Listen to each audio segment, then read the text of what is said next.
It's now time for The Sit Down with Don Tony. The Sit Down, where Don Tony talks one-on-one with his followers. What are you looking at? About the world of pro wrestling, pop culture, and so much more. The Sit Down with Don Tony. And now, your host, Don Tony.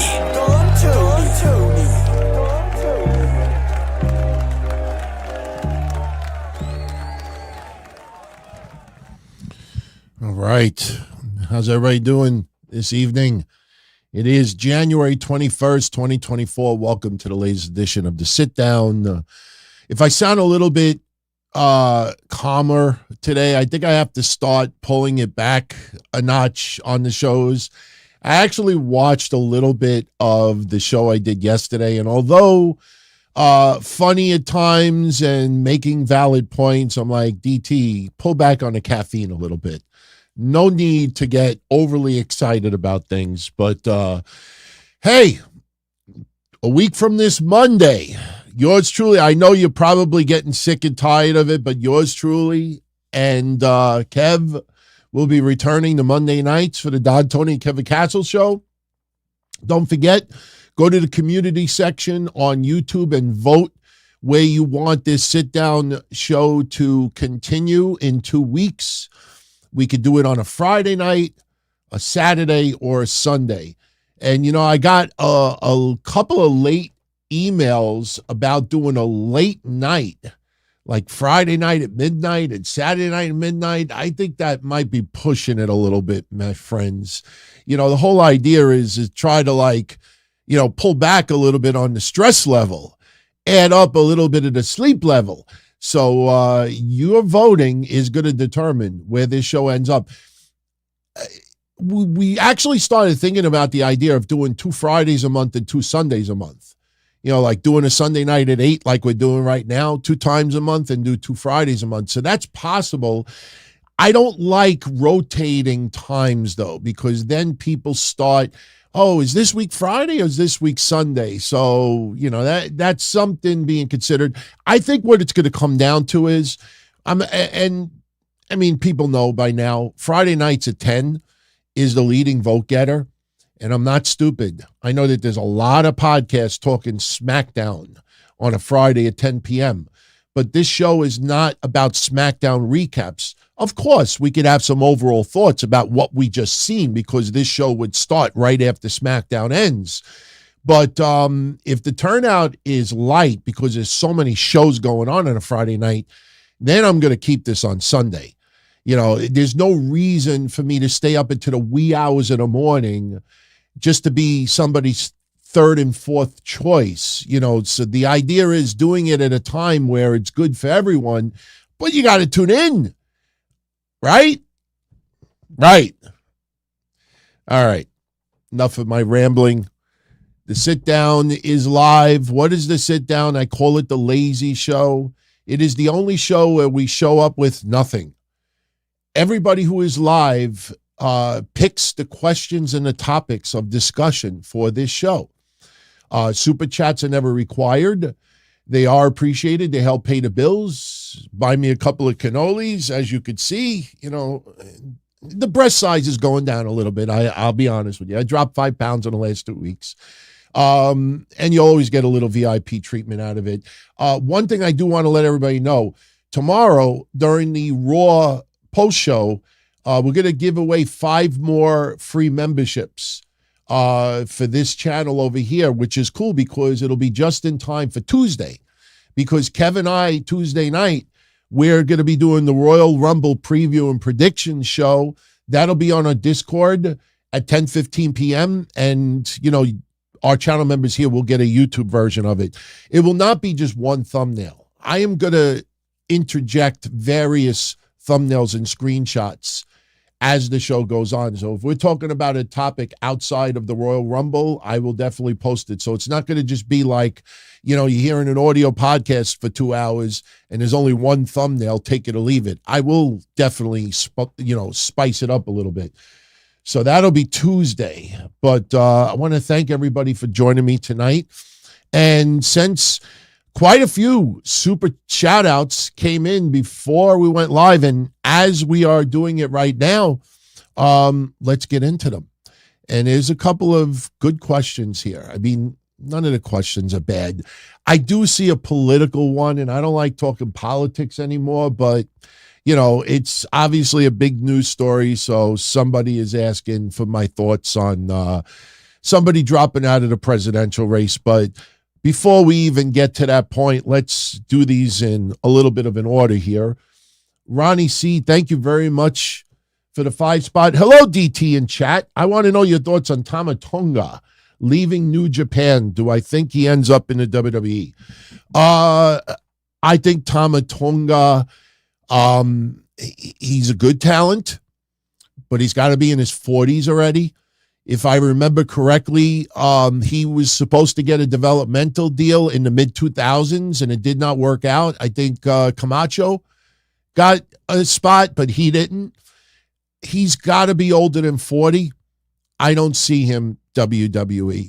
I don't see it. I just don't see it. I could see him Ring of Honor, Mogul, Embassy. You know, I could see him fitting into that role quite nicely. Hell, I could see him in Impact Wrestling. TNA. Got to get used to it. TNA. Damn it. That's interesting.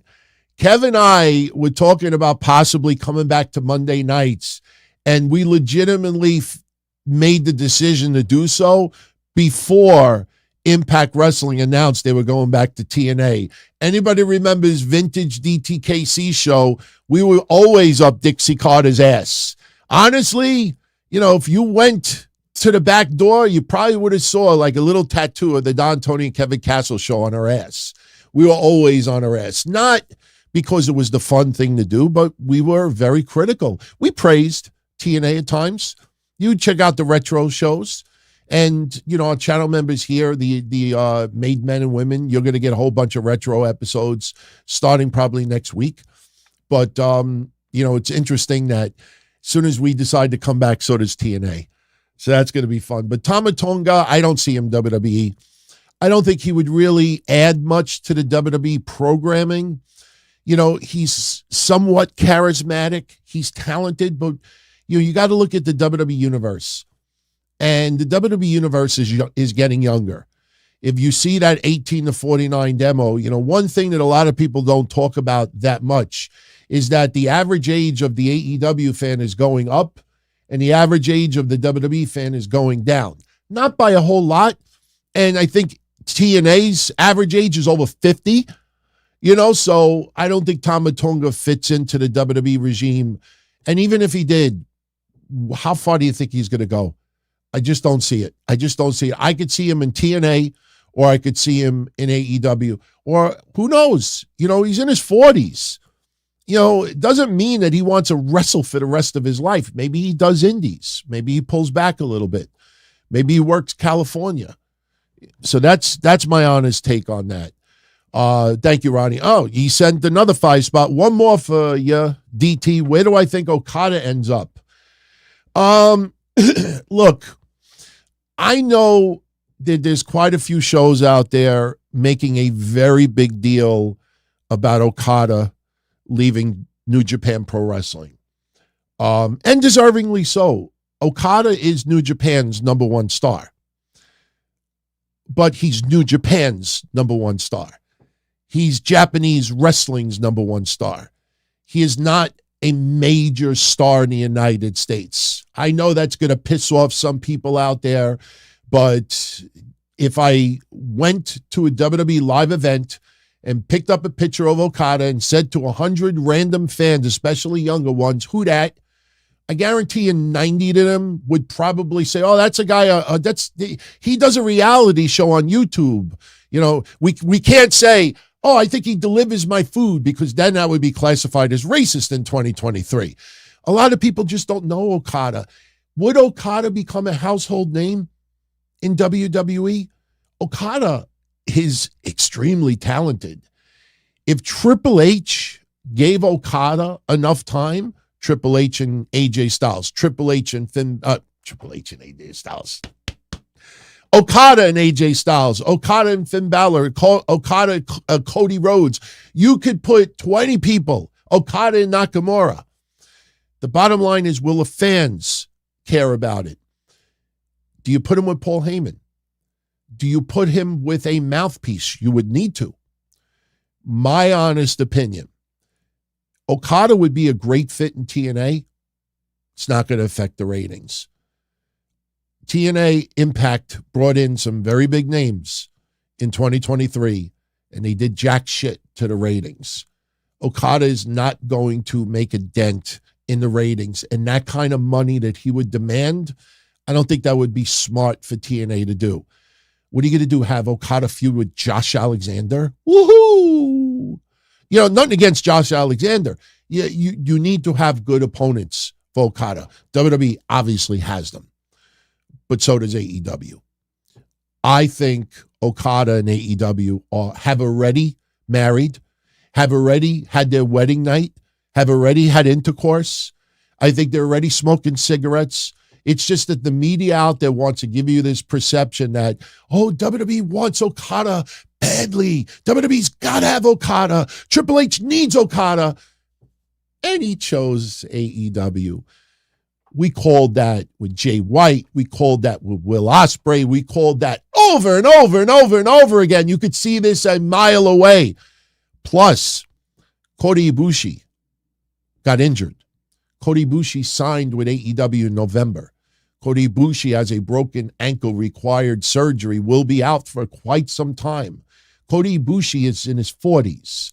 Kota Ibushi is not going to have this gigantic AEW run even when he returns.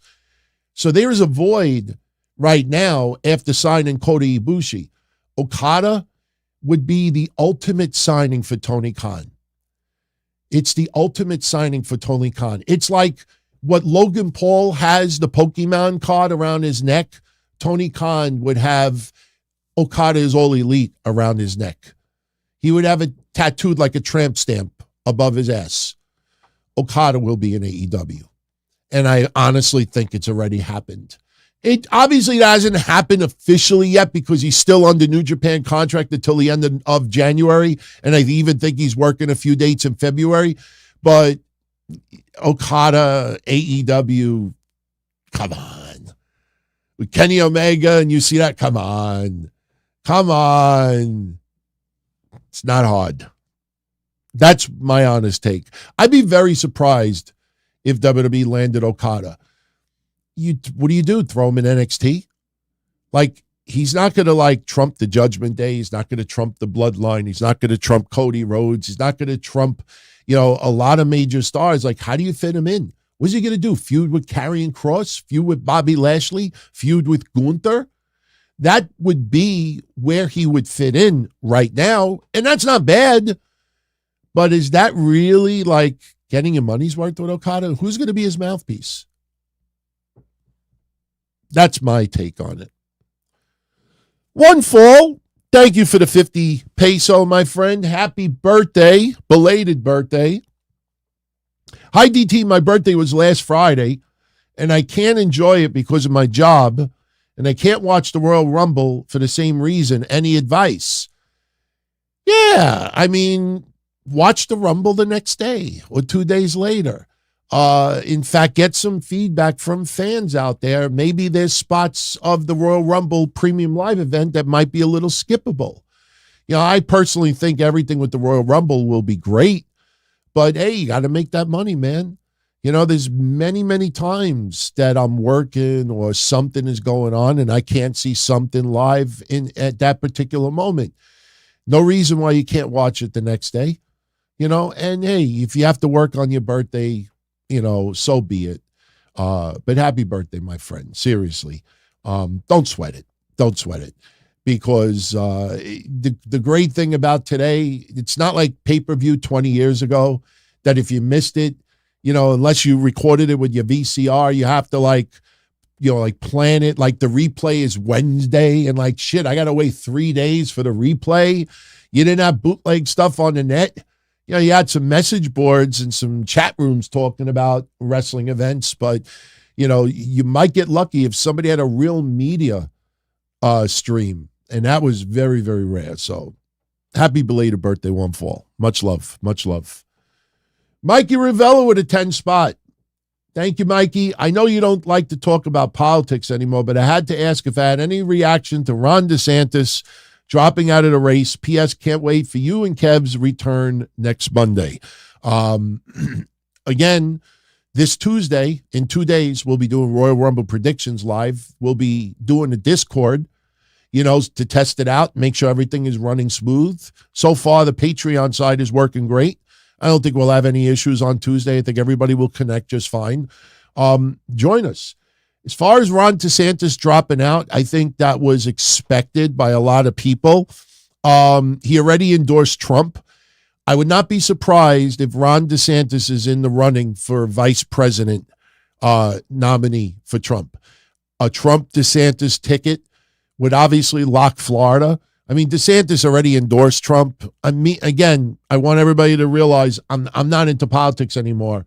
I didn't vote for Trump a couple of years ago. I don't like politics anymore. I kind of despise it, which is pretty weird because 90% of my life, I was like Michael J. Fox. If you remember Family Ties, how much he was into like politics and finance, that was me. But I just can't stand it. Both sides are shady as fuck. You see people, despising Trump, and now they're endorsing him. It's DeSantis dropping out as expected, but I would not be surprised if it comes down to Trump DeSantis as the ticket. I could see that happening.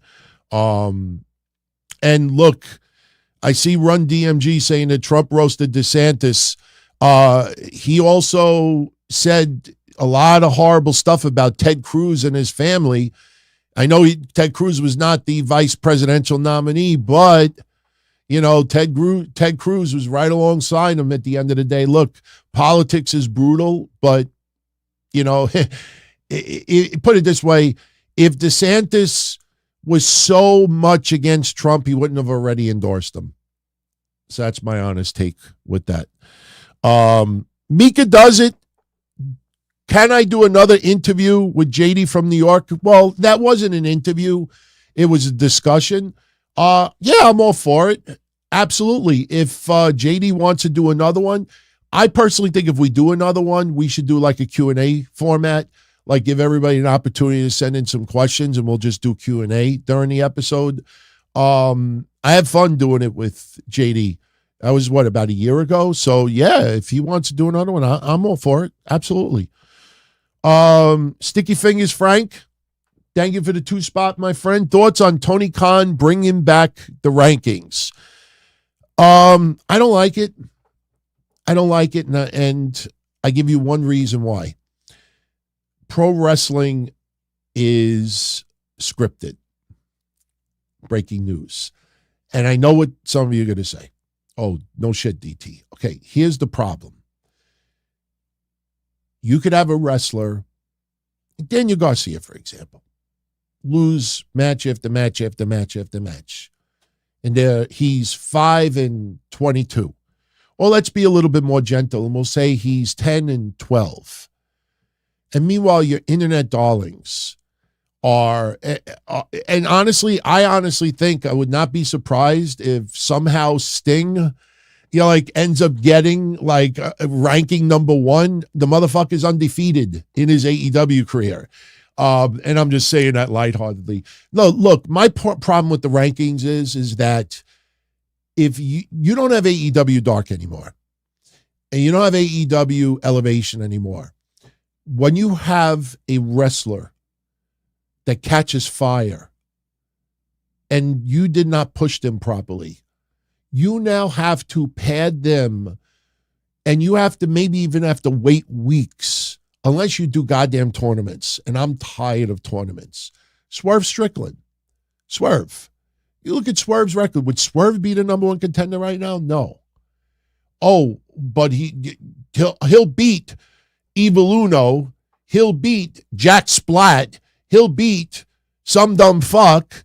And you'll do that for a bunch of weeks to pad the numbers to get them to the number 1.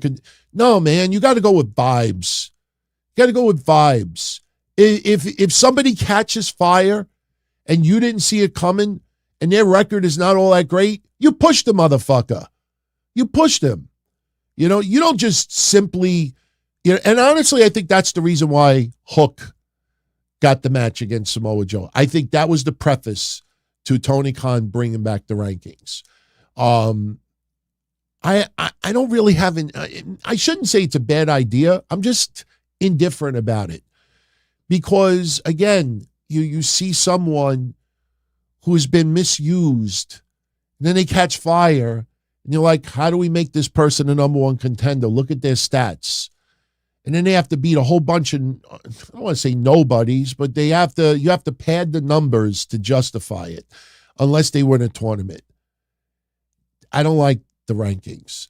You know, I mean, I think Tony Khan's get a little bit out of control with numbers, rankings, match rankings, that fucking website, that USA Network had fun with last week, Cage Match. Like, is your promotion now trying to target stat nerds? I mean, give us good quality storylines and give us reasons to want to care about someone. You know, we've all seen 5-star matches. We've all seen car accidents. Why is it every week that all the high flyers have the lowest ratings on their shows? Because when everybody's doing crazy dives, everybody gets numb to it. El Hijo del Viqueño doesn't feel as special anymore. He looks more of like a Mexican Sabu with less experience or less wit. You know, Sabu did crazy shit, but Sabu knew, I'm going to dive. I'm going to end up hitting the guardrail with my legs. Fuck it. I had a couple of drinks. Hey, it's for the fans. El Hijo del Viqueño, it's almost like, mi nombre de Padre, de Espíritu Santo, amen. And he just dives and like, thank you, Lord. Thank you, Jesus. Thank you. Me no break it on. Me no break rim. Thank you. Thank you. That's what it seems like. You got to hold your breath sometimes with those people. So I'm not really interested in the rankings. Ain't going to make me want to tune in more. Dream 101, Oat Milk turned him back into Pete Dunne. Did you see thank you, Dream 101, for the 2-spot. Did you see the news reports today? Vince McMahon likely did not want Pete Dunne. Told you the last 2 weeks. The reason why people were all about this, everything's right in the world again because Pete Dunne's name is brought back, was because Vince came up with the Butch name. It was about fuck Vince.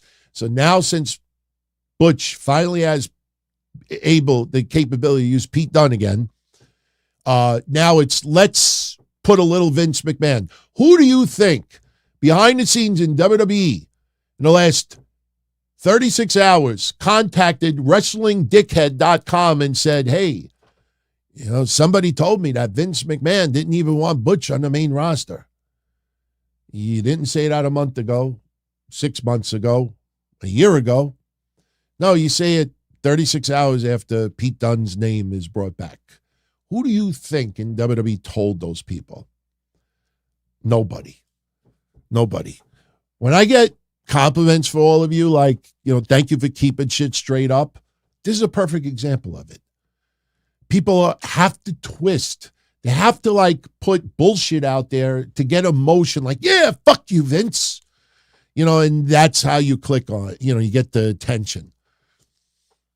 Ridiculous. Honestly, that could be a true story. But nobody since Friday night at 9 p.m. contacted WrestlingVirgins.net and said, hey, Vince didn't want Pete Dunne on the main roster, right? Rojo Bear. Thank you for the 2-spot. Have I seen the Iron Claw yet? No, I haven't. Somebody was supposed to get me one of those Chinese bootlegs, but hasn't come through as of yet. There is a couple of websites online that have it. I have not had the chance to watch it yet. I will be watching it in the next 7 days because Kevin and I are going to be doing a little conversation about the Iron Claw.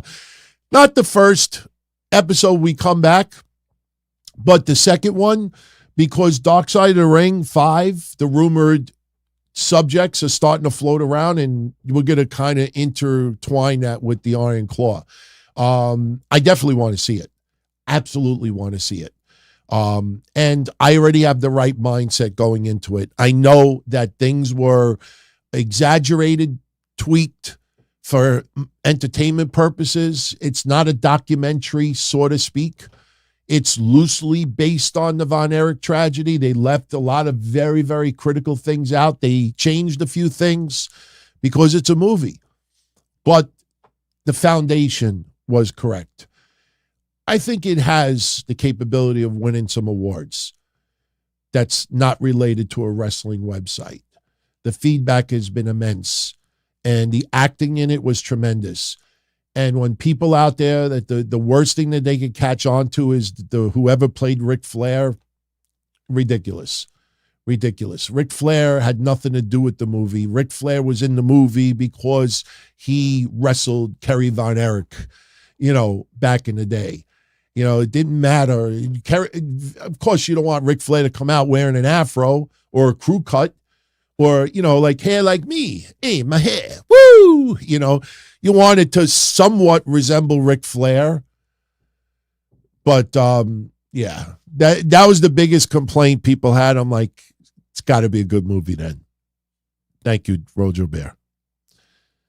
Will Chisholm. Will, I hope you checked out last Monday's show. I didn't see a super chat until after we finished the show, but I made sure it was the first one I answered last Monday. I know you were talking about Naomi and Julia and fans. Yes, I do remember. I think the fans that are outraged about that stuff are just trying to scream hey, talk to me. I'm lonely. Naomi is going to be in the Royal Rumble.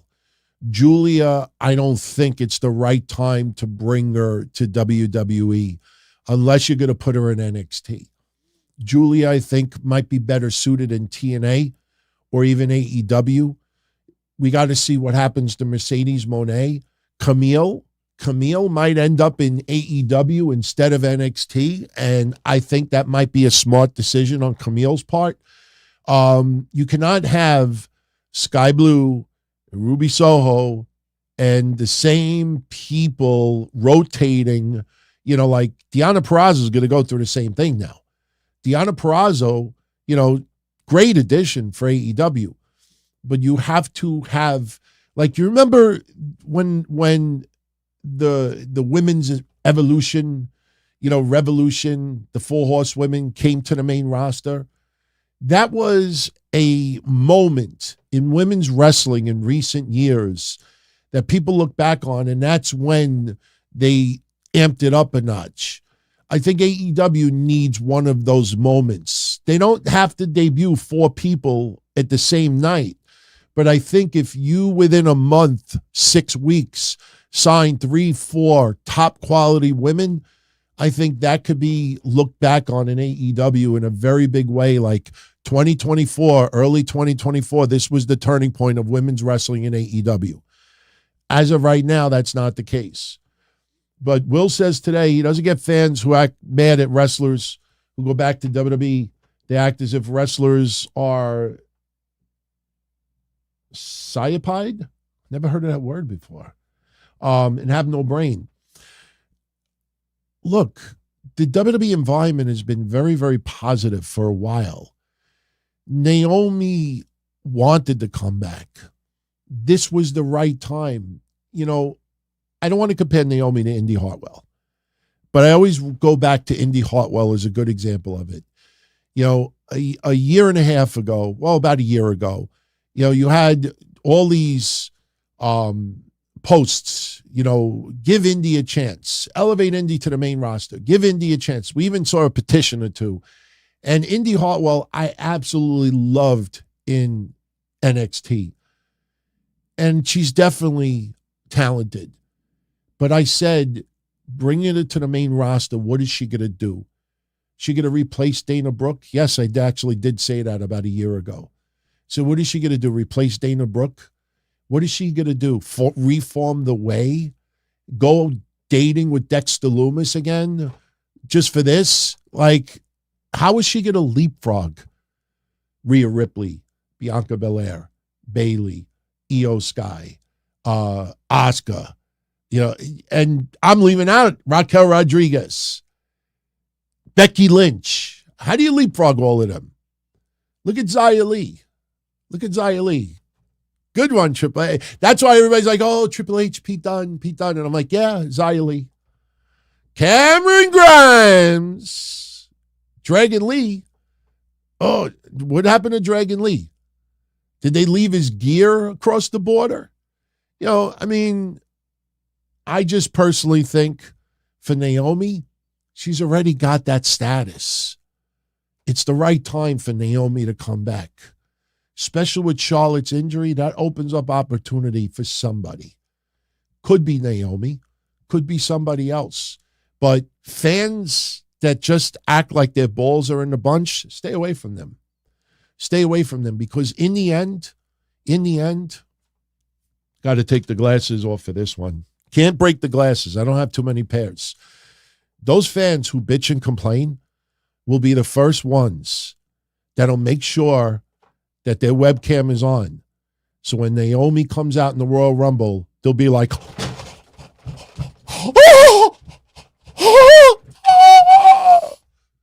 just hoping that WWE puts their clip on a recap video. They'll be the first ones wiping their chairs. I probably look like a fool doing that. Audio only people like, DT, what the fuck is wrong with you? Am I wrong, though? Am I wrong? Mark Hicks, were there any rules in ECW?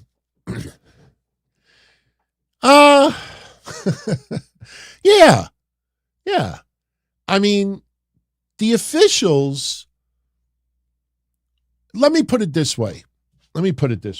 That's a question you should ask the officials, and there's a lot of them on social media. You did not have, and this is, anybody that wrestled in ECW will vouch for this also. You go back and you watch old ECW. You rarely will ever see a case where a referee will go up to a wrestler who's breaking the rules, and the wrestler's like he's going to hit the referee. The referees would just allow it. ECW, when you had technical wrestling, they knew their audience. And that's why I always go back to Cactus Jack versus Sabu, NCAA rules. I mean, because it was so out of the ordinary, and just Cactus Jack just wanted a regular wrestling match and trolled the fans like I've never saw. And I was there live at the Lost Battalion Hall. Amazing. ECW knew their audience. ECW gradually from 1990. Listen, you watch ECW in 93, you'll see rules. You'll go early 94, you'll see rules. You start getting to like mid 94, late 94, and you see your fan base, Paul Heyman and Todd Gordon knew, and Eddie Gilbert, God rest his soul, and Terry Funk, they knew exactly who their audience was. And that audience, they were doing it for their audience, not for the prodigy web chats in 1994 and 1995. Like, there's no rules. They knew their audience. And there were rules, but not your rules with disqualifications and stuff like that. The problem that AEW had from the beginning was AEW did not establish their fan base. So you try to enforce the rules, and then you have the referees, looking like surfers and not enforcing the rules, and it just looks confused. It sends mixed signals. ECW have rules. Scorpio 1117. Thank you for the 2-spot, my friend. Who will Jade Cargill face at WrestleMania?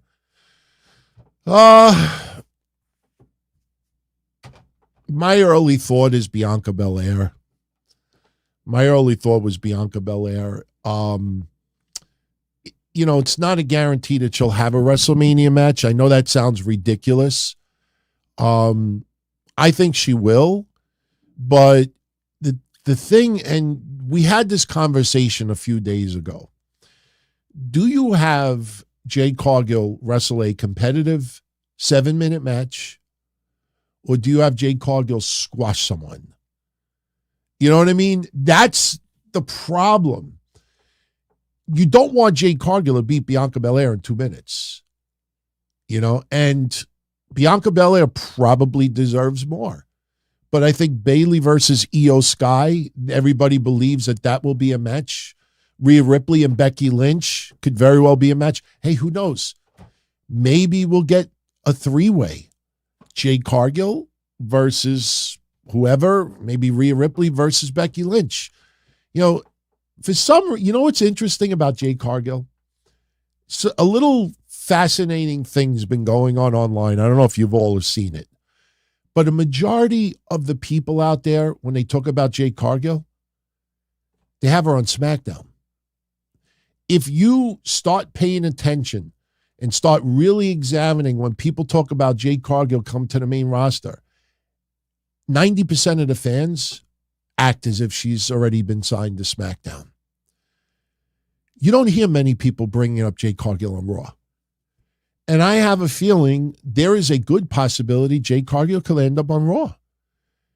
And who knows, maybe it could be a 3-way at WrestleMania. But we have to get Jade Cargill on the main roster first. Royal Rumble is likely. Kevin and I will be talking about it on Tuesday. We're going to be talking about various people that we think are going to show up. I was thinking about this the other day, even though it's just a random person. The fuck happened to Von Wagner? I have a feeling Von Wagner is going to be in the Royal Rumble. Somebody said to me the other day, DT, pick somebody who's on the roster that nobody's talking about that could pop up on the Royal Rumble match. And I'm like, yeah, Von Wagner.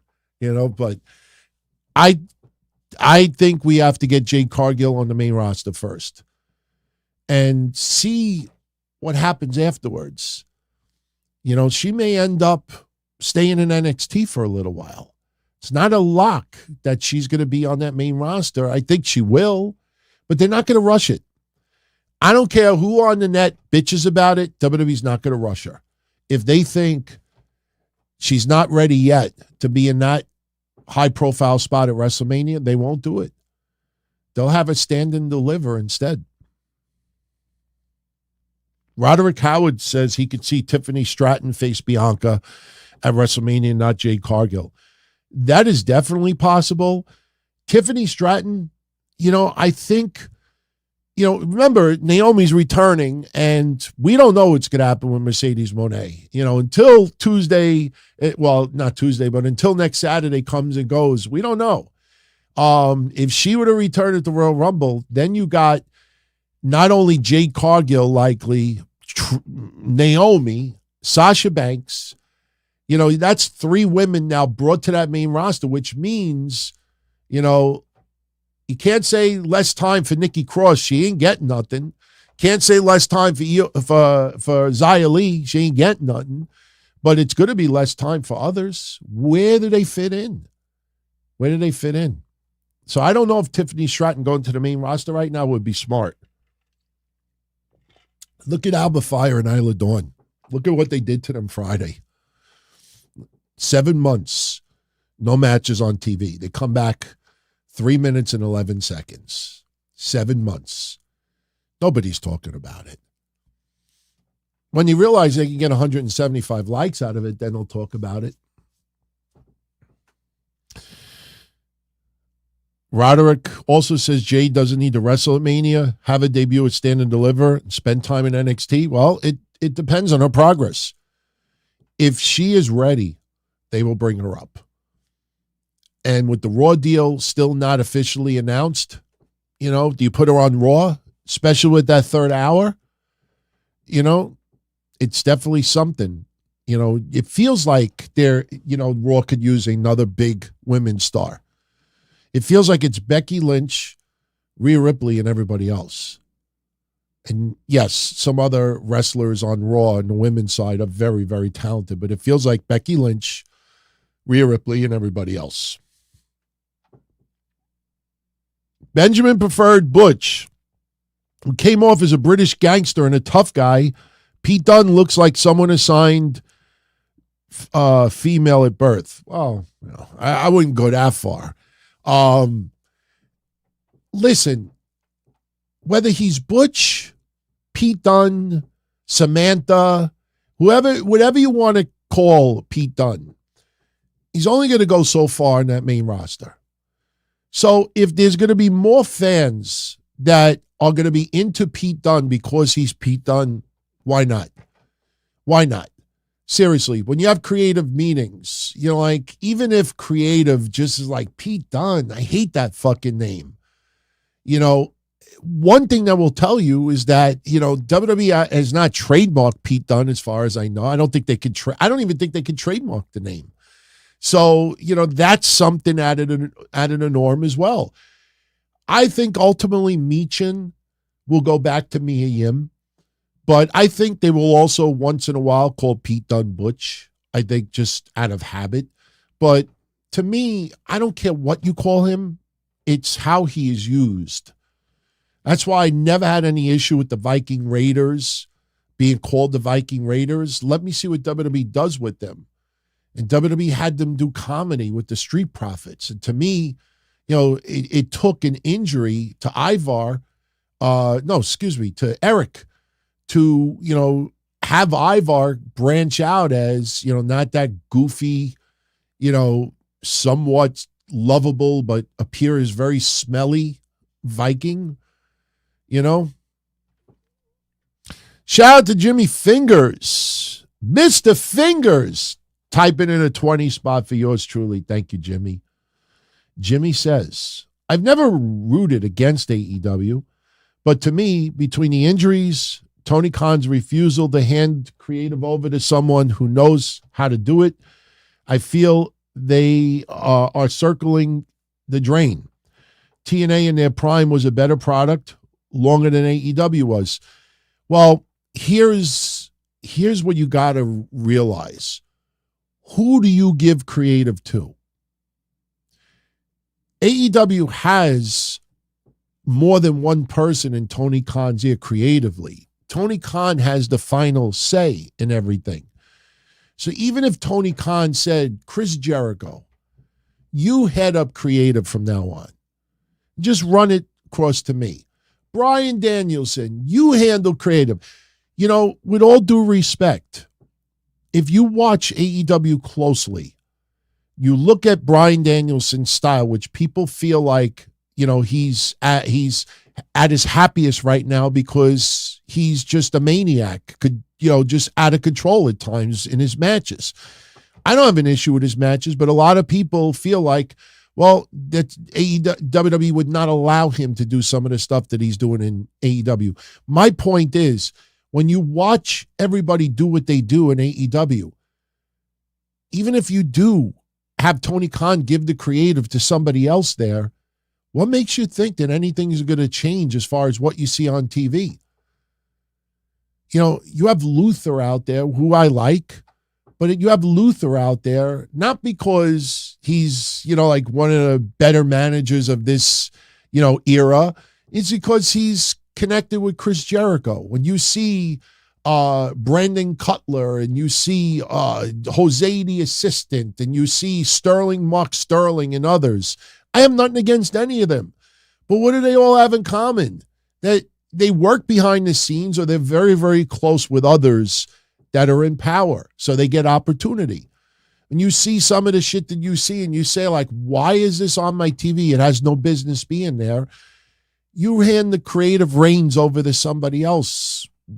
Where does that change? See, it's a entertaining talking point. You will see, without naming names, you will see Hall of Fame wrestlers, Hall of Fame managers, Hall of Fame promoters, all talk about Tony needs to give the creative to somebody else. My friends, if you tune into any of those places and they accept super chats and you have sent it to them in the past, why don't you send them $1.99 and I'll reimburse you? And you say to them, okay, you say that Tony Khan should give the creative to somebody else. Who? Who might you say should be the one? Well, I don't work there. It's not my pay grade. I don't know. What are you going to say? It's very easy to complain. It's very easy to criticize. It's very easy to shit on something. But take note that the people that scream and piss in the wind and yell and complain never give you answers, never give you solutions. Sucks, Tony. Creative, sucks. WWE, sucks. Well, genius, who should handle creative? Who? Mega? Who should handle creative? They never give you an answer. Me? I'll give you an answer. It won't matter. The current climate there, it won't matter. Their foundation is based on silly putty. It is like summer camp. The foundation there is summer camp. It's millennials. Remember before AEW even launched, I said they're going to be the first millennial promotion. I said it every week for about 6 months. They're going to be the first ever millennial promotion. Tony Khan could give it to somebody else. Do a committee. In the end, nothing changes. Nothing changes. That's my honest answer. That's why Tony Khan giving up creative doesn't fix the problem. You got to change the mindset. You got to change the nucleus. You got to change the foundation. You know, if I have a whole bunch of visceral fat inside my body and it's all around my organs and I'm a second away of catching a heart attack, if I go get liposuction tomorrow and get 30 pounds of fat sucked out of me, I'm not suddenly healthy. Look, everybody, I lost 30 pounds. I'm healthy. No, just the outside perception of my body looks better. But inside, I'm all fucked up still. So you could do that liposuction for Tony's creative. Inside, those organs are still fucked up. It ain't going to change. Jimmy Fingers with another 20 spot, my friend. You could post a follow-up without super shouting me every time. I don't mind. You know, I try to answer everybody, but I will acknowledge what you're saying here. He says, if that's your opinion, DT, which I respect, then AEW is going to be a YouTube show in the next 2 or 3 years because Tony Khan cannot consistently identify who is a main event talent and who is not. My point is he needs to listen. You know what's funny? The big discussion online this weekend is that Tony Khan is listening to the critics. And the biggest thing that Tony Khan apparently has listened to is bringing back the rankings. I think rankings stats are the least of AEW's problems right now. But for some weird reason, people think that, oh, he's listening. Listening to what? The people out there that are hurting AEW more than they're helping, he listens to them because it's a safe haven. Those media scrums are a safe place. All the interviews that he does, they're playing footsie under the table. So it's no matter what goes on there. But here's the thing. They get 700,000 viewers. They get 800,000 viewers. They get 900,000 viewers. If Tony Khan is fine with that and Warner Media is fine with that, then everything is good. Tony Khan is not in this to make millions and billions. If it happens, then great. But he has so much goddamn money, he could lose $100 million. Chump change. Chump change. I roll my weed with $1,000 bills. It's not a big deal to him. It's a big deal to everybody else for some reason. Tony Khan is not in it to break the bank. You know, never be a publicly traded company. You'll never know the true amount of money that they spend. People guess. People think that they could add up attendances and say, well, the average ticket price was $22. Let me multiply it by 4.753 million. And yeah, and then we could approximate the shirt sales and we could approximate. They don't have a fucking clue. They don't have a clue. Tony Khan is doing this because he loves wrestling. Wrestling is his love. And he wants to go down in history to be the biggest alternative to Vince McMahon. And as long as Warner Media is happy, and as long as AEW doesn't get any horrible lawsuits, right now you hear about NDA. Well, sooner or later, something tragic, and I know some other people are now making that prediction, and I hope it never happens, but I said this 2 years ago. AEW, where they will have a major problem is if somebody dies, somebody gets critically injured, and there's a major lawsuit, or something horrible goes on behind the scenes, and some of the people that are involved with AEW that are not wrestlers turn around and say, oh, I got to get away from this company. Then you express concern. Right now, AEW is not circling the drain. If Warner Media drops them, if they become a YouTube-only channel, so what? So what? So what? They charge $50, $60 for their pay-per-views. They charge that to make up for everything else. They have events, and they charge $300 for a ticket. You heard about the Canada shows and how much they were charging. So believe me, they try to make, look at the shirts, limited edition shirt. Why is a limited edition shirt $55 or $45 when everything else is $35? What do you mean limited? Well, because we're only printing a small amount. Yeah, I'm a podcaster. You don't print my shirts in advance. You print them on demand. That's what Pro Wrestling Tee does. They print shirts on demand. So when they open up in their store, limited edition shirt, $45. Why is it $45? Well, because it's only limited to 100. What does that mean? What does that mean? If that's the case, my shirts were limited to 40 because that's all I've sold in the last 4 years. What do you mean limited edition? Nobody asks questions like that. They jack up the prices for everything to make up the fact that they're taking a bath in a lot of other places. And here's what you got to understand too. Even though they're not a publicly traded company, when you hear reports that Warner Media owns a stake, or if another company wants to do business with AEW, they want to know financially what AEW is doing on the books. Do you think Warner Media had a meeting and said, how is AEW doing financially? Oh, their owner's a billionaire. Oh, that's enough for me. That's enough for me. Say no more. People do want to have an idea. We will never hear about it. But no, it's not circling the drain. But a couple little things, like I said, could turn it around very, very quickly. So thank you, Jimmy.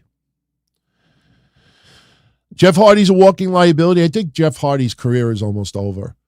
I think after Sting retires in a little over a month, I think Jeff Hardy is the next. How we keep getting tournaments in AEW? I think we're going to start getting retirements in AEW. I think Jeff Hardy will be the next one to start wrapping it up. And listen, just because Jeff Hardy possibly retires in AEW doesn't mean that if Triple H calls 6 months from now, hey, Jeff, you want to come back?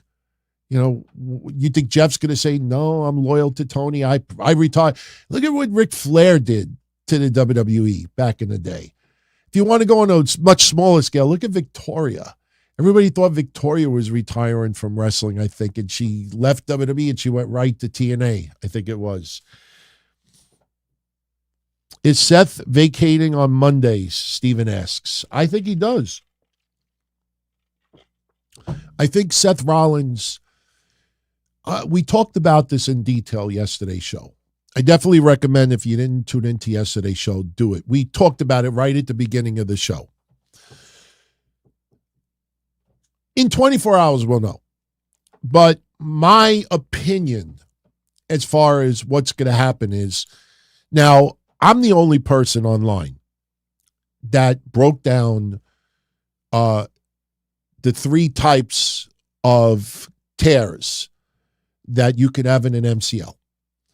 I broke down the recovery time. Shout out to everybody who started writing the RICE method online and gave me credit for it. I thank you for that. I really appreciate that. And I mean that sincerely. I'm the only person online that broke that down yesterday. Because of that, I believe Seth Rollins will work WrestleMania 40. If he elects to have surgery, then he's gone from WrestleMania. I don't think he's going to have surgery prior to Mania. But I could picture Seth Rollins on Raw saying, look, guys, I always said that I would be a fighting champion, that I would defend this belt every opportunity I can, but right now I am hurt and I can't compete. Therefore, I must relinquish this championship. That coincides with Seth Rollins' current character, Seth Rollins' commitment, Seth Rollins' respect for that championship. In my opinion, Seth Rollins has to relinquish that title tomorrow. Now, should Damian Priest cash in tomorrow? Now, if you really want to get creative, you have Damian Priest come out while Seth Rollins is in the ring relinquishing that championship, and Damian Priest goes to and becomes champion. But it gets complicated because what happens if the Judgment Day come out to ringside and let's say Finn Balor clips Seth Rollins in the knee and Seth Rollins is writhing in pain and Finn Balor's like, cash in, here's your opportunity. And Damian Priest suddenly is so caring that he doesn't want to cash in. I mean, that would look dopey on Damian Priest's part. If Damian Priest cashes in and becomes champion, yeah, he became champion. He took advantage of an opportunity, but is he second-guessing himself? Look, that's WWE's job to make it all look like it makes sense, but I could see that happening. R-Truth coming out tomorrow, that could happen too. But it would be very interesting. I don't know if Damian Priest should be champion right now. I just thought of something. What if Damian Priest came out at the beginning of the night, cashed in, became champion, and then later on in the night, his match against Drew McIntyre is now a World Heavyweight Championship match, and at the end of the night, Drew McIntyre defeats Damian Priest to win the championship. What do you think about that? Because I want Sami Zayn to win the Rumble and face Drew McIntyre for the World Heavyweight Championship at either WrestleMania or Saudi Arabia. So wouldn't that be something? If Damian Priest was champion at the beginning of the night and then he loses it at the end of the night. Maybe he loses it because of R-Truth or he loses it because of Judgment Day. One don't like that. Listen, sometimes we got to think in WWE's eyes. You and I could come up with a lot of logical ideas, but that doesn't mean that WWE uses that same logic. That's why sometimes when we really nail it with predictions, I say to myself sometimes, oh, so-and-so should win. And then I'm like, but you know what? WWE wouldn't go that route. And then I go with this person instead. And people like, DT, what are you, crazy? And then it happens. And then, holy shit. You know, I think people forget some of the predictions that I made last year that ended up happening. You know, that nobody expected. What was the one that just happened? Oh, even AEW. When you do AEW predictions, you got to think of it in the overbooking idea of Tony Khan.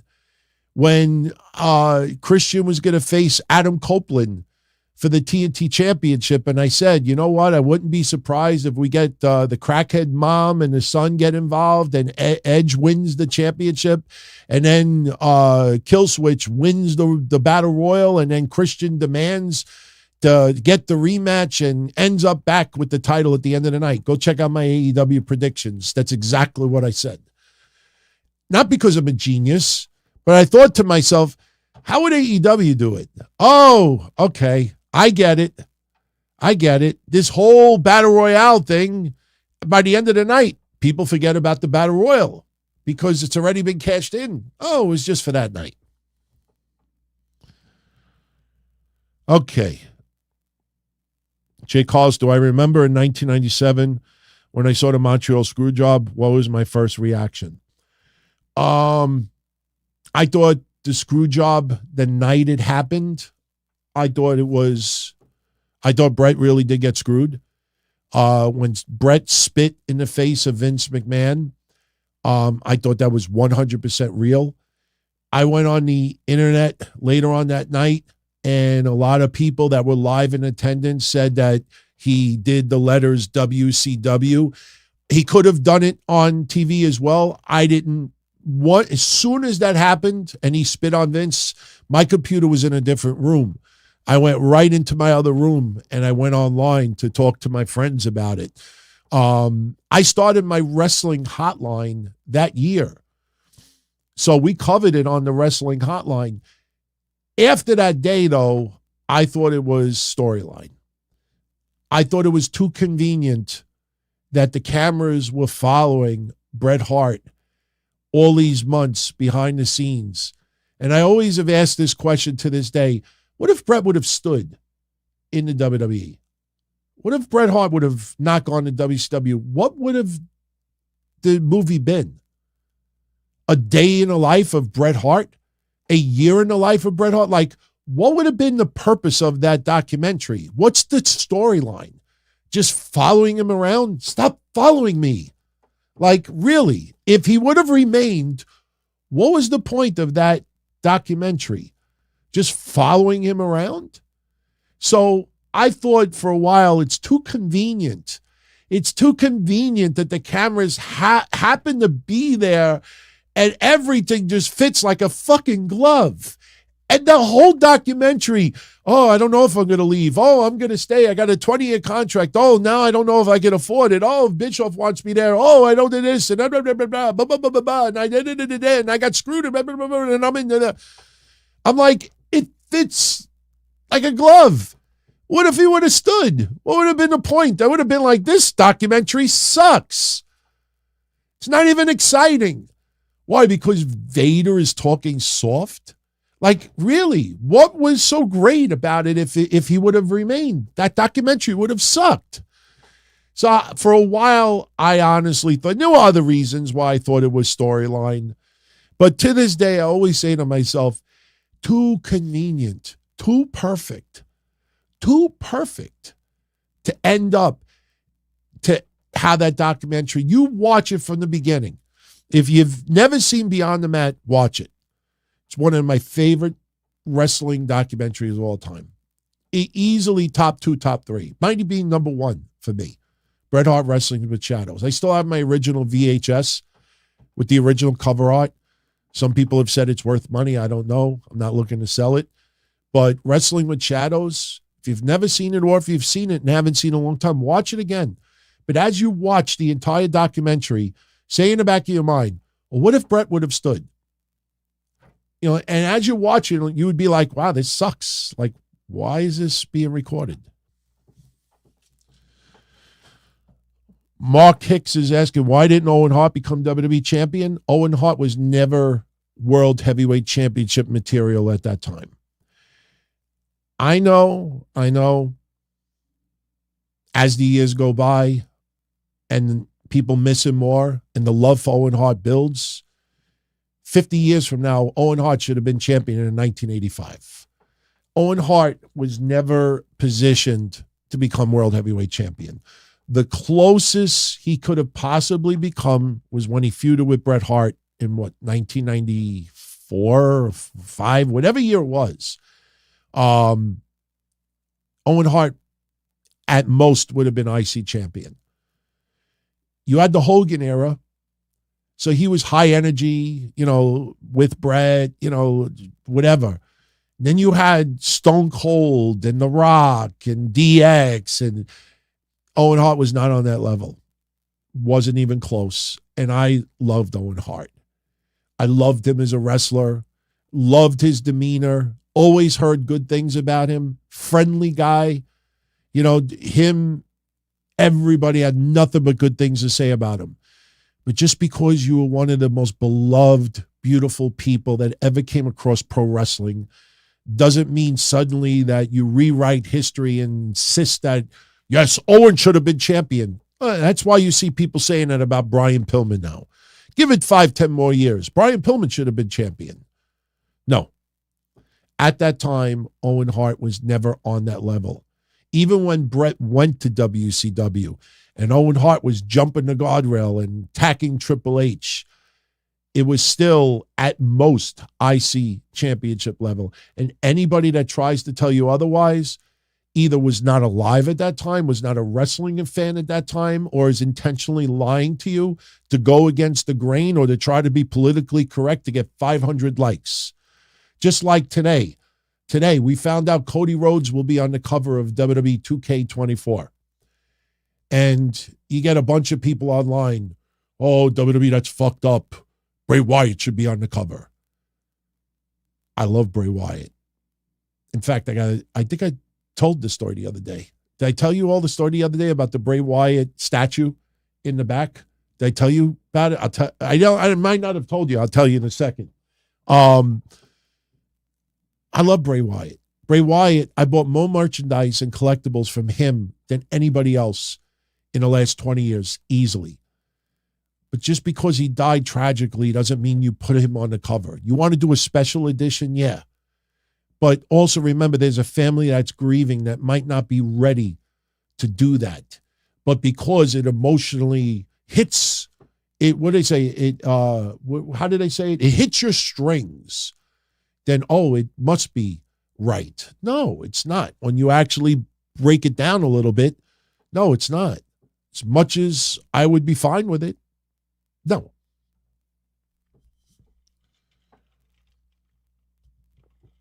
All right, we're going to start wrapping this up. About 9 minutes, we'll call it.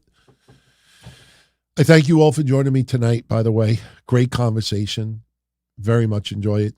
Like I said, next Sunday, we will be here. It will not be a Royal Rumble recap. I will give you some overall thoughts next Sunday with the sit-down. But that Monday, the 29th, Kevin and I return. Kevin and I will be talking the Royal Rumble quite a bit. So next Sunday, I'll give some overall thoughts about it, and we'll do a regular sit-down episode. And then the following week, if it keeps as it is, we'll do Friday, right after SmackDown. That would be February 2nd. So February 2nd, we'll try it out. And look, we'll probably do it for a week or two, probably 2 weeks, because not everybody's going to realize that we switched the sit down to Fridays. But I will tell you that, you know, I think some people voted for Fridays and then decide, oh, yeah, I'm going to check out so-and-so's SmackDown recap Friday night instead. I'm not staying up to the wee hours in the morning if people are going to tune into other people's live SmackDown recaps. If the turnout for those 2 weeks is not strong, we'll be back to Sundays. You know, that I'm telling you right now. So next Sunday will be on normal schedule, though, as of right now. So, C. Henry, have I ever considered making YouTube a full-time job? No, and I never will. I never will. A lot of the video shows here, no joke, if you make $4, $5, and it's not about making money, but obviously there's a lot of time involved. I know some people are disappointed that Kevin and I are not going to be doing a video show. And yes, I will miss doing video shows on Monday. I'm still doing video shows. You know, we're still going to do, you know, at least 1, maybe 2 shows a week video. But the thing is, when you see my Raw recap shows, especially, even Saturday's Don Tony show, I put 60, 70 photos on the screen. I put video clips on the screen. That's not easy to do while you're watching the shows live. Put this all together. And, for Raw, 5 minutes after it goes off the air, I have everything in the computer exactly in the right position so I could click a button and it's a top left-hand corner or it opens up here. It is crazy prep during those 3 hours, and it gets very stressful. Now, on Mondays, I could spend the whole week planning topics. And then Monday, I could sit back, watch Raw, take notes. And then when Kevin and I come on at 11:15, we have a whole week's worth of topics planned. We have some Raw discussion planned. And I didn't have to do all of that legwork. So that time that I save makes the show discussion even stronger. I'm telling you, I feel it. I sense it. I see the excitement, and I see how much ignoring the wrestling podcast and media world is treating us. I'm not asking for people to kiss our asses, but the fact that I'm doing this 26 years, the fact that this is the 20th anniversary with Kevin and I, the fact that we are the OGs, it's not even a bragging thing, we are. The fact that we're coming back full time and nobody in the wrestling podcast world, media world, like everybody just ignores it and acts like we don't exist. To me, that's their way of saying, oh, fuck, not again. Because that's what happened in 2008. That's what happened in 2006. Kevin and I were doing it off and on in 2004 with the Minority Report, but when we started doing together only in 2006 and 2008, everybody fucking ignored us. They banned people if they plugged our shows on their message boards. We were like, okay, we see what's going on here. And the numbers will say it all. I can't fudge numbers.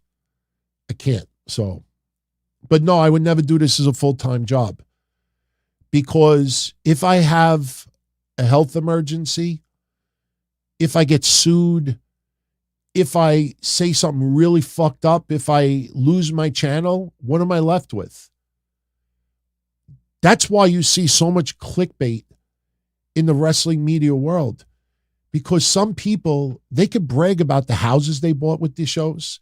They could brag about the cars that they bought with those shows. They could brag about the pools that they installed with those shows. They could brag about the jewelry that they bought with those shows. What happens if those shows go away? What are you going to do? What are you going to do? How do you make up for that? So how do you maintain it? You do everything you possibly can to get somebody to click on your shit. Right now, the in thing to do is clickbait, catchy thumbnails, reel somebody in, get that revenue any way you possibly can. Tony Khan, great example. How many Hall of Famers in wrestling that do podcasts have 30, 40, 50 clips of Tony Khan a month? And some of them admit it. So I commend the ones that admit it. The number one person, actually two people that admit it more, is Eric Bischoff and Vince Russo. Their audience knows. They tell their audience, guys, bro, I make money off of Tony Khan. At least they tell you. At least their audience knows this is the topic of conversation. And they tune in, so they know what they're getting. They're not being fooled. They're not being manipulated. They're not being lied to. But there's a lot of people out there who made this a full-time job, and now it's fuck friendships, fuck everybody else, let me deceive, swerve, do anything to get my show's attention because it's the only income I got. And if there's ever another ad gate like there was several years ago, I feel bad for some people out there, because what are you going to do? Unfortunately, the majority of the podcasters out there cannot just show their tits and then going on an OnlyFans and they can make up for it that way. What are you going to do? Seriously. In a perfect world, they'll end up putting all their shit on eBay and I'll buy it for 1/10 of the price. And then I'll burn it. No, I'm only kidding. I would never do this full time. Kevin and I, if it blew up, and after all of these years, we want to make some money out of this. That's the idea of doing it. Kevin and I are not just doing it for the love of wrestling. You know, we want to make some money out of it because it takes a lot out of us, especially at this stage of the game in our ages. So if people aren't going to tune in, you know, then obviously we have to figure out what we're going to do. But, you know, when people after 20-something years, I won't give you $2. Well, I don't need you. Or, well, then at least tell a friend. Repost it. You know, so, you know, whatever. There's so many ways to support. But if people, their first reaction is, I'm not going to give you $2. Well, that's your first reaction, money. Well, then I don't need you as a follower of the shows. That's not who we're targeting. We're targeting people that actually care about what we talk about. So, all right, I'm getting off topic here. I got to give you another 5-10 minutes then because I didn't want to end the show talking about that. So, let's pick somebody that we haven't covered yet. Rocky Red, wouldn't it have been better if Cody wins the Chamber instead of the Rumble, creating more sympathy for him, prolonging the drama of him finding a way to get his match with Roman, not having any filler? CM Punk is advertised for the Chamber. I think there's a dusty finish at the Royal Rumble. If there's a dusty finish, there's a lot of risk that it could backfire. If CM Punk ends up winning the Rumble, which I don't see happening, because again, use logic. If CM Punk wins the Royal Rumble, why wouldn't he choose Roman Reigns? Because he doesn't like Seth. That doesn't make sense. Why did CM Punk sign with the WWE? Because I hate Seth? No. Because I want to win the Royal Rumble and main event WrestleMania. It's not, I didn't come to the WWE because I hate Seth. So if CM Punk wins the Rumble, why wouldn't he choose Roman? That's why I think we could get a dusty finish where maybe CM Punk and Cody both win the Rumble, and then maybe they have a match to determine who gets the number one contendership, which I don't like, because then somebody loses the number one contendership. Unless Seth Rollins is no longer champion and CM Punk loses the match with Cody. CM Punk still gets a main event match at Mania, but there's no titles on the line. Where did you hear that before? I don't think CM Punk needs to fight for a title. So I think CM Punk loses the Royal Rumble or there's a dusty finish. If Cody Rhodes doesn't win the Royal Rumble, sure, he could win the Elimination Chamber. But I think Cody Rhodes may need to win the Royal Rumble, even if there's controversy. Because then you got another month to the Chamber, and in a week we'll know. Happy 5 months being a member of the family, Matt P. And that's spelled with 2 E's. I got to go P. Eric maybe takes the night after the Chamber to choose his opponent to tease Roman and Seth. Well, we got to see what happens with Seth tomorrow night. I personally think Seth needs to relinquish that belt. It does not screw up CM Punk in any way, shape, or form. Not trying to brag. Who told you over the last 5-6 weeks that all of CM Punk's promos are missing 3 words? World Heavyweight Championship.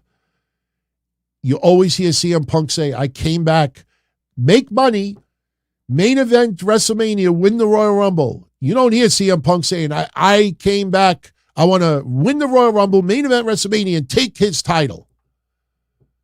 He teased that he could face Roman.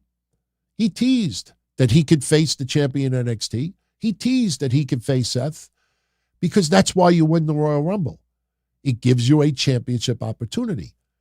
But CM Punk's promos never focused on the belt. They only focused about winning the Rumble and main eventing WrestleMania. Winning the Rumble, main eventing WrestleMania. Winning the Rumble, main eventing WrestleMania. The third aspect wasn't repeated over and over and over again. So CM Punk could still main event WrestleMania Night 1 against Seth Rollins. No belt on the line.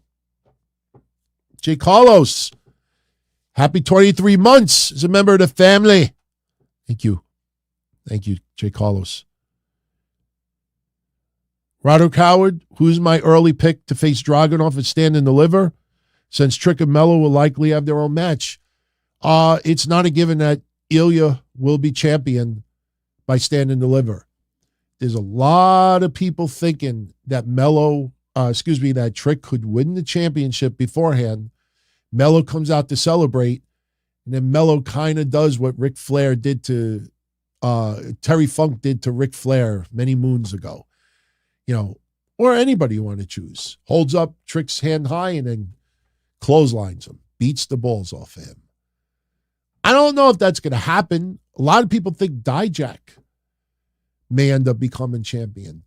I think Dijak is being positioned to become champion. So there's a couple of scenarios right there. It is not a lock that Ilya will be champion by that time. Some people think Ridge Holland may be in position. Bobby is asking, is there a chance that Seth could get surgery after WrestleMania 40? Absolutely. But here's the thing. I don't know if you all tuned into my show yesterday, but when I talked about Kylan King tearing her ACL, MCL, and LCL, and I put the diagram up to show you where those tears are located. When I talked about the recovery time for Seth Rollins, recovery time for a torn meniscus is 6 to 8 weeks. Recovery time for a grade 1 tear of an MCL is 1 to 3 weeks. A week is already gone by. If his tear is a grade 1, Seth Rollins could be close to healed in time of WrestleMania. There'd be no reason for him to get surgery. The only way you prolong the surgery, is if the injury remains. Between now and WrestleMania, that MCL could be healed. See, you're not hearing this anywhere because no one bothered to do the research.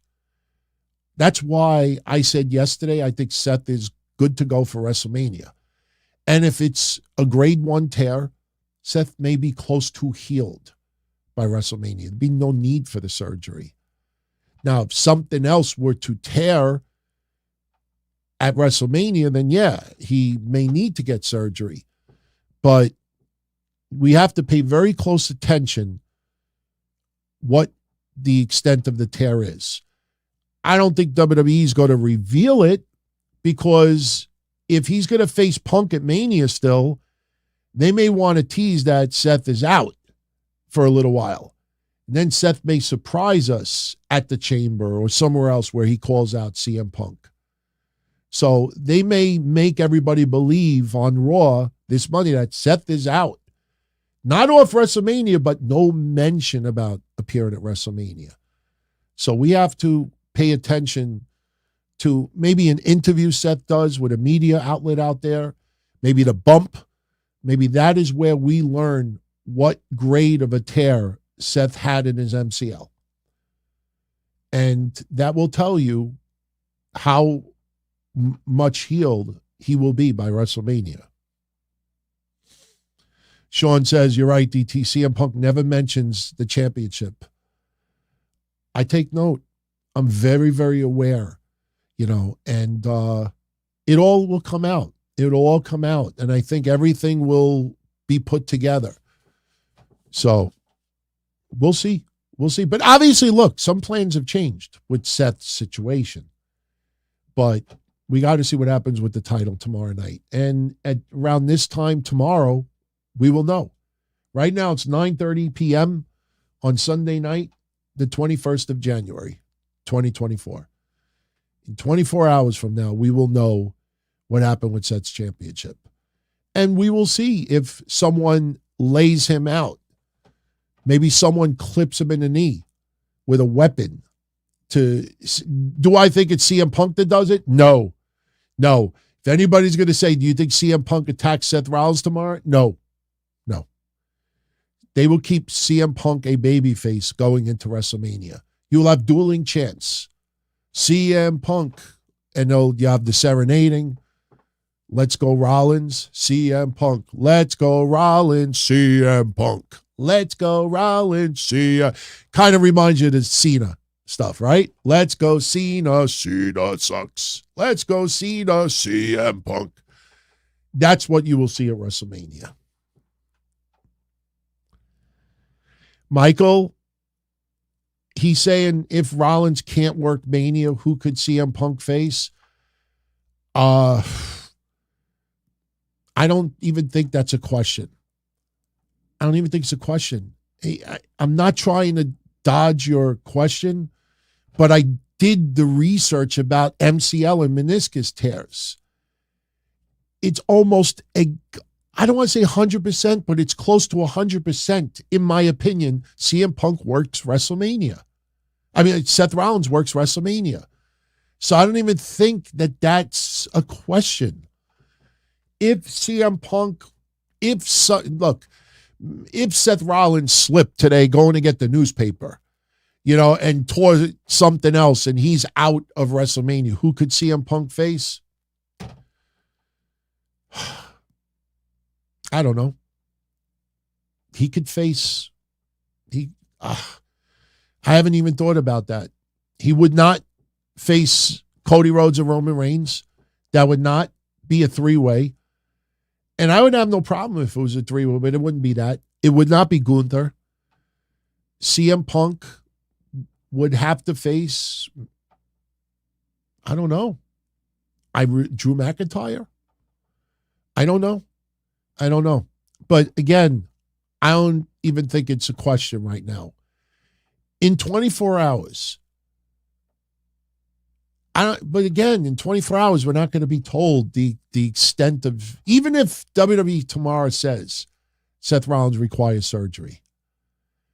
Don't believe everything that you see on TV.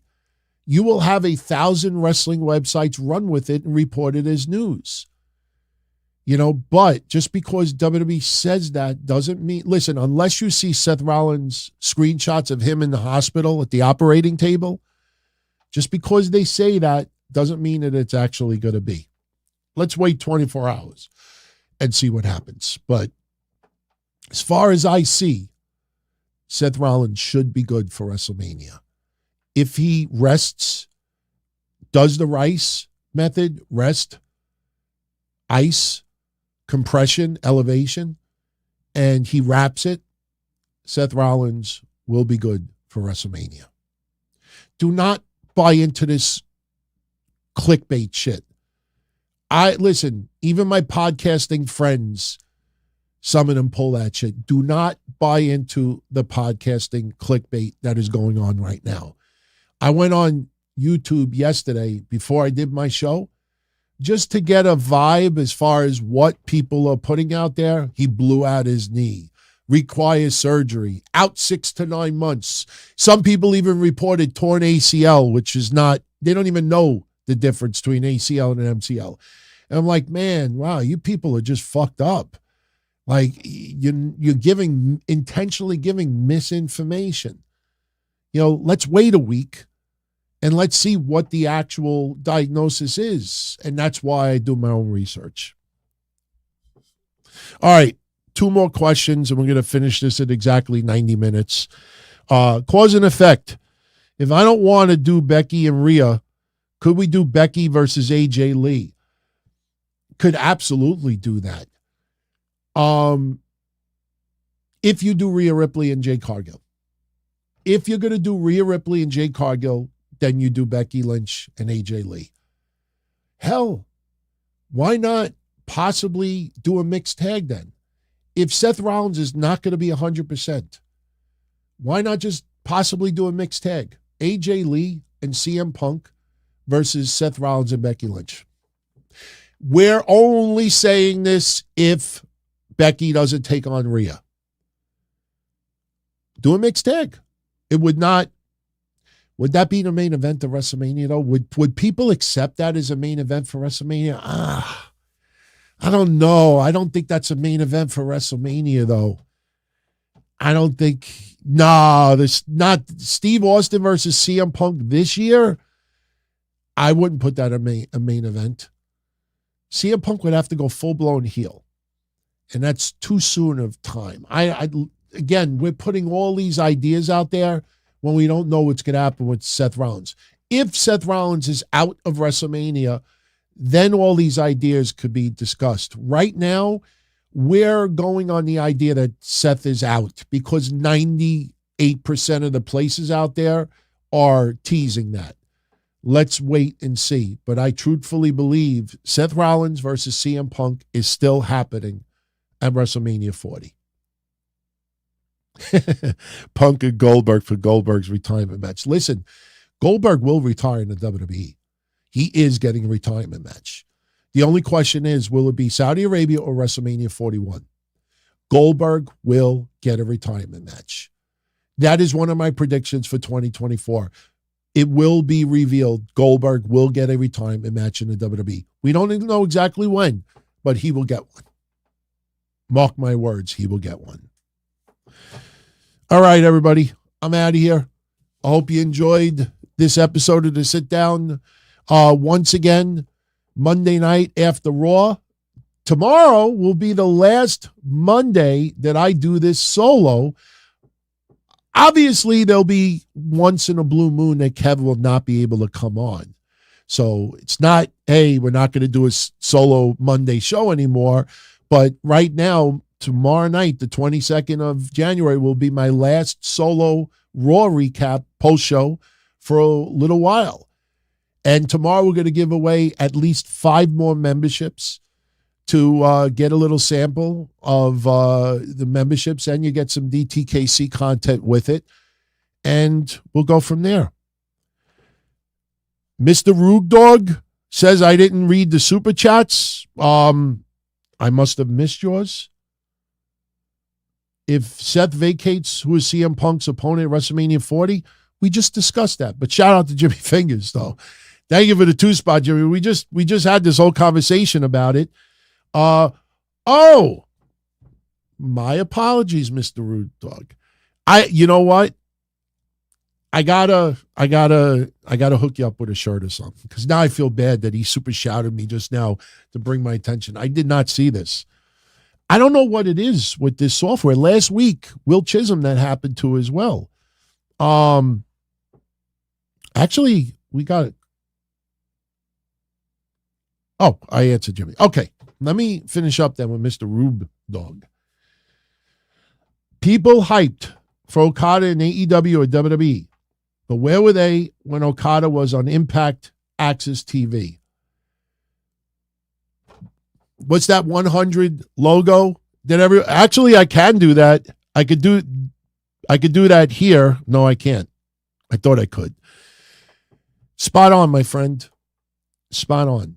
And not because you sent me a 5-spot.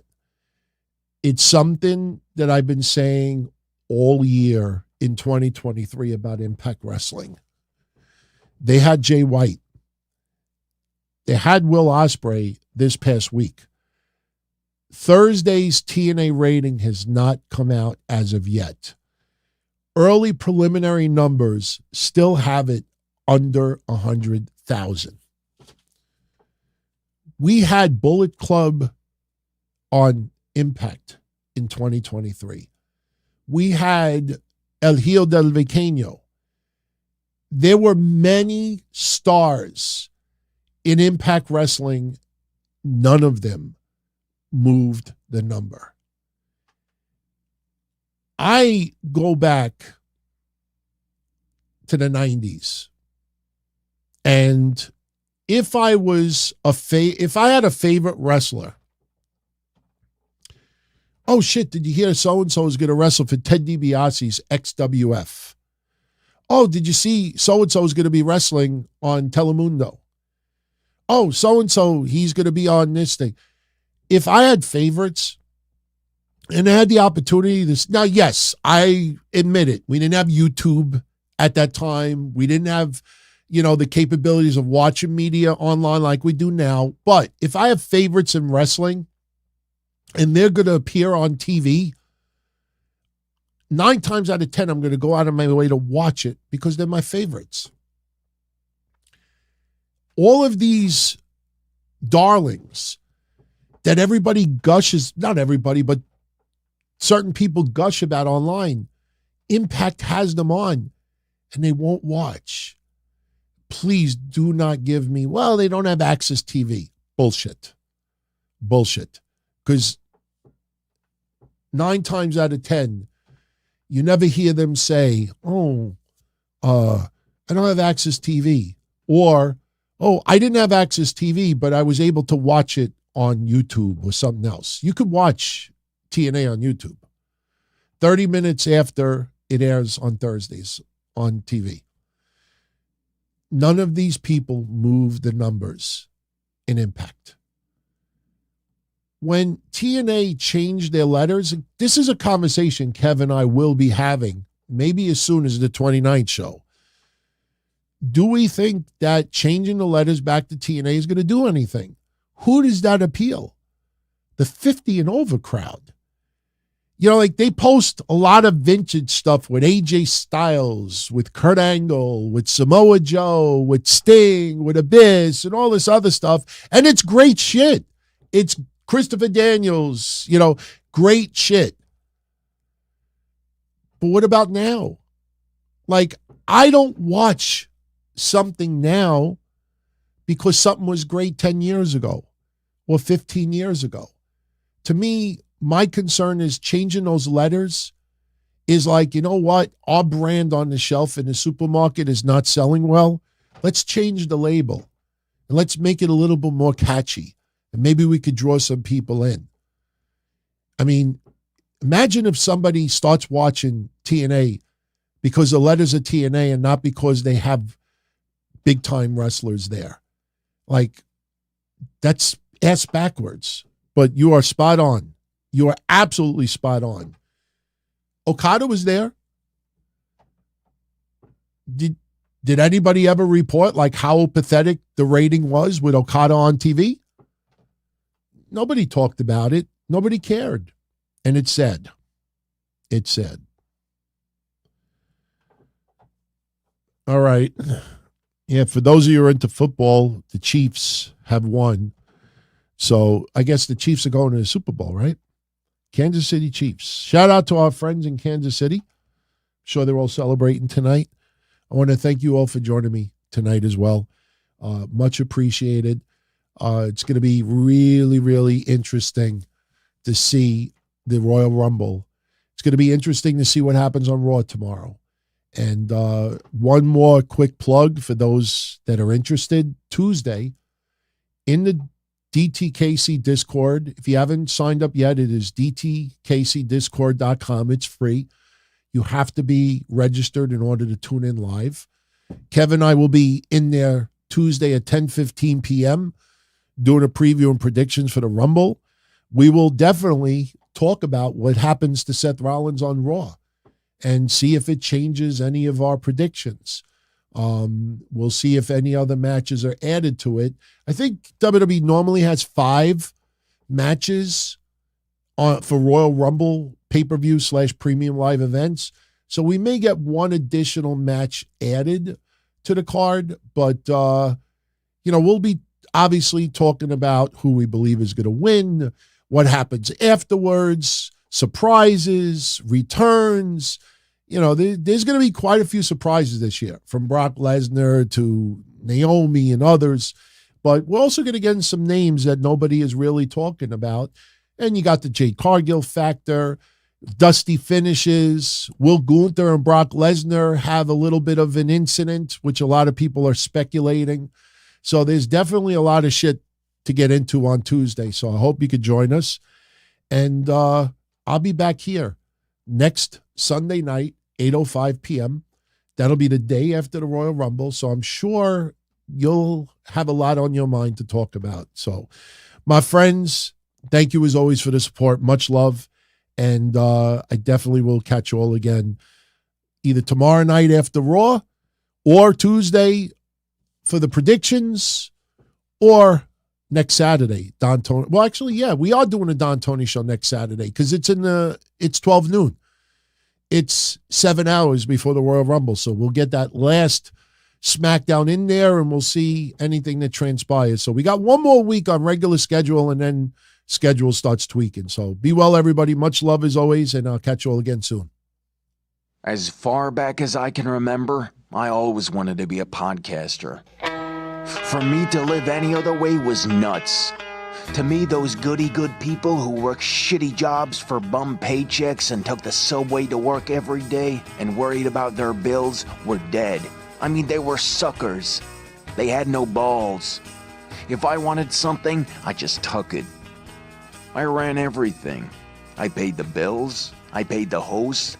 I even paid the masked maniac. Everybody had their hands out. Everything was for the taking. We always called each other good fellas. You would always hear from somebody. You're gonna like Don Tony. He's all right. He's a good fella. He's one of us. But if you're part of my crew, nobody ever tells you they're gonna get rid of you. It doesn't happen that way. There weren't any arguments or curses like in the movies. See, your haters come with smiles. They come as your friends, the people who've claimed they care the most for your life. And now that's all over. And that's the best part. Today everything is different. There's lots of action. I don't have to wait around for everything like everyone else. Oh, I didn't get the vaccine? Fuck you, vaccine me. Oh, your delivery guy has COVID? Fuck you, feed me.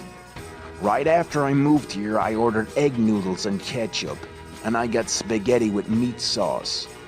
I'm no longer an average nobody, while they get to live the rest of their lives like a bunch of schnooks.